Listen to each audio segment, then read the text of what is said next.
Welcome back to the channel, everybody. Hope you guys are doing well. Thanks for joining today. We are on the KCS Greenville Sub in trainz 2019, and we're going to go ahead and just start off with the most painful part, and that is building the decline into the staging area, which is really just 2 tracks for this north-south Union Pacific interchange. This is the old Cotton Belt line that ran north out of Tyler, Texas, and made the backbone of the Cotton Belt all the way up to St. Louis. And this is the section in Pittsburgh where the KCS and the UP cross each other. It is an active crossing. If I remember correctly, I do believe there is one connecting track still where UP can access the feed mill. Pilgrim's Pride feed mill. There we go. Yeah, in Pittsburgh. So I am going to have to make a few modifications just because of the structure of how the layout ended up on this curve, but there will still be at least one connecting track. I'll still have the yard and everything where they do the interchange, and of course I'm going to model the feed mill because that's probably the largest individual real industry on this entire division. So, or subdivision, I guess. But I wanted to put in a retaining wall just so I could help build the scene above it, you know, and have the ground there and everything. So that's this. But at the same time, of course, I wanted separation where you could, you know, physically see that the track was heading down, plus the table edge is going to stick with the height of the track eventually. So, you know, there is going to be some separation there. So here we're going to map out the curve, 3-foot radius. Very generous for HO scale, but, you know, we are running auto racks and things, so, I mean, you need some of that space. But this is technically episode 15 of building the KCS Greenville Sub. We've at least made the full track loop, which means on the next release, I'll probably do a partial not yet complete release, just so you guys can have the staging yard fixed with all the, ground throws? Switch stands, there we go, all the switch stands in the staging yard, but then also give you the track loop too. So I don't plan any major revisions to the track here. The only revisions that will come are if there's different space limitations or whatnot. So we'll see as time goes on. And then here, I played around a bit with the track. I decided foolishly that I wanted it to have a constant 2.5% downgrade instead of, you know, an easement to getting into it. And then I realized it looked like crap because obviously it does. That's why you use easements.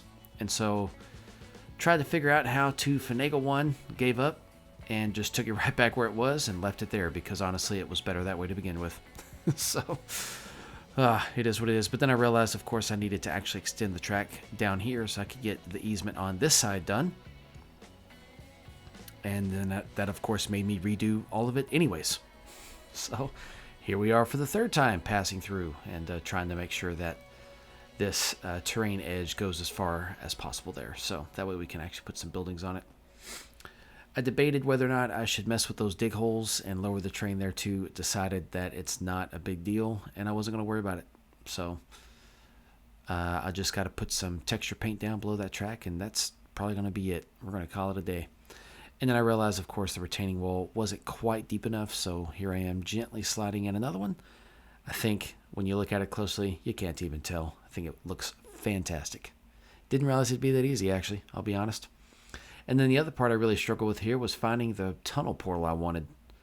Finally gave up, which was honestly a good idea because it was wasting time. But I realized that I just hadn't installed it off the download station yet, which is quite foolish of me. It's one of the old Mojave Sub ones. But, you know, it's on the download station, so it's accessible for everyone. But I think it just finished downloading a minute ago, actually. So now I can use it. I'll definitely include it on the next release, but I'll do all the editing off camera.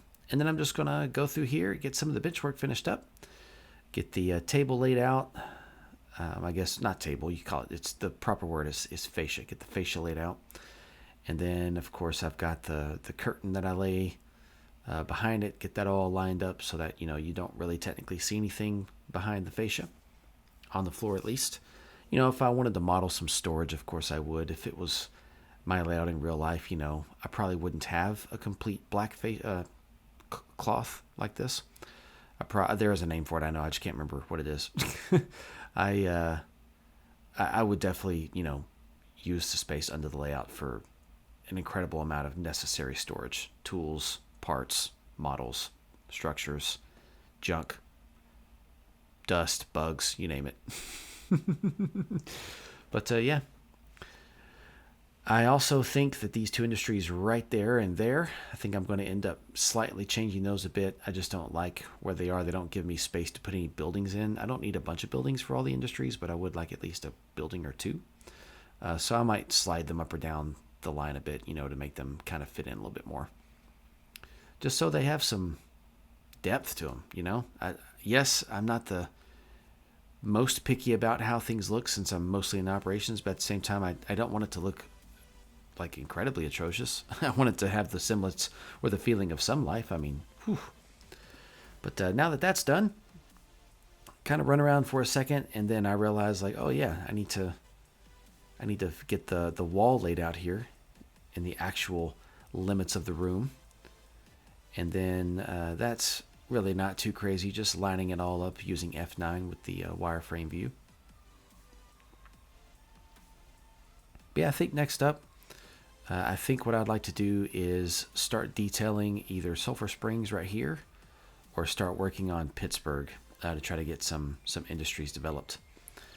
I ran out of time tonight, so I went ahead and punched this one a little bit shorter than I really had wanted to, but it's not the worst thing on the planet. Honestly, it's pretty short and brief, and I'm sure you guys just really love watching Benchmark videos.